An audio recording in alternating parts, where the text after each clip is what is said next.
The ACT Emergency Cabinet met yesterday with the Chief Health Officer to confirm the end of the ACT lockdown from this Thursday at 11:59 p.m. 72% of our eligible population are now vaccinated. Our first dose levels indicate that this will reach close to 99% fully vaccinated towards the end of November.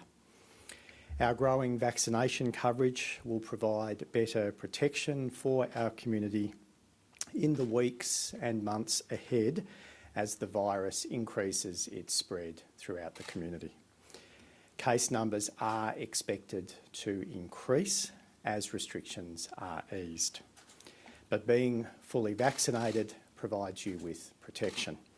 It may not prevent you from getting the virus, but it does reduce the likelihood, and being fully vaccinated provides very effective protection against severe disease. As we've seen around the world, and even in places that have very high vaccination levels, the virus will continue to spread, and there will be pressures on the health system. There will be Canberrans who will need acute health care, even if they are fully vaccinated. And that's why the gradual easing of restrictions is needed. The ACT's first phase of our pathway forward will start at 11:59 p.m. this Thursday, with the lockdown ending as planned. So from this Friday, which is a little over 60 hours away, gathering limits outside will increase to 25 people. Up to 5 people will be permitted to visit another household. Licensed venues will be permitted to have 25 customers across the venue, or 1 per 4 square metres, whichever is the lesser. Alternatively, 50 patrons can utilise outdoor spaces only, or 1 person per 4 square metres, whichever is lesser. We are seeking to support business to add additional outdoor public space to allow for up to 50 patrons.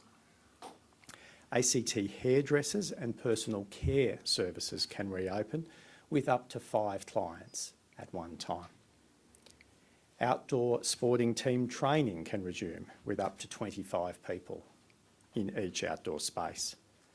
Swimming pools will reopen with no more than 25 swimmers across the venue and only 2 swimmers per lane allowed. While non-essential retail will predominantly operate under click and collect or click and deliver services until 29th of October, these businesses can have up to 2 people from the same household into a retail store at any one time for booked appointments only from this Friday.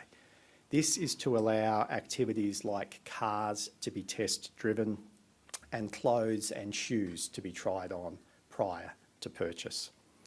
I encourage ACT businesses to visit the Business Hub on the COVID-19 website. There are a range of resources there to help you prepare or update your COVID-19 safety plans. The Emergency Cabinet meeting also considered changes to the ACT's cross-border travel arrangements with New South Wales. So from this Friday, the 15th of October, the ACT will expand the standing exemption border postcodes to allow travel from a larger area of immediately surrounding New South Wales. The expanded postcodes will now cover towns such as Braidwood, Goulburn, Cooma, and up towards the Snowy region, as well as Gundagai. More details on the expanded postcodes will be available on the ACT COVID-19 website. New South Wales residents in these regions, as well as the border postcodes that are already covered by the existing standing exemption, will be permitted to travel to and from the ACT, to undertake work or study, to access schools or essential shopping and healthcare without needing to apply for an exemption. Residents in these postcodes can also enter the ACT to visit family and friends under the existing ACT gathering limits, either inside a household or outside.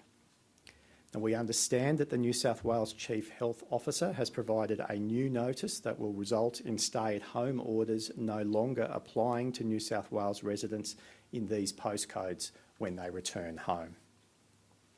Under both the New South Wales and ACT government restrictions, ACT residents still cannot enter New South Wales unless they are undertaking essential work, accessing a childcare arrangement or providing urgent care to a vulnerable individual.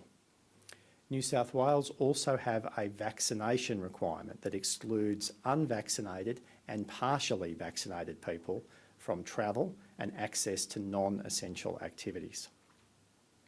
Work, however, is continuing with the New South Wales Government on common travel arrangements as the vaccination rates of both jurisdictions climb above 80% fully vaccinated. These more significant changes are anticipated to come into effect from late October and will be announced ahead of their commencement. So with further easing of restrictions this Friday, we ask that you continue to be careful.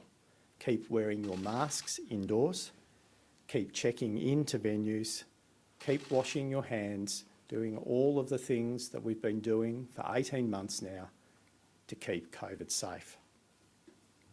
This will help prevent you from getting the virus and bringing it home to the people you love.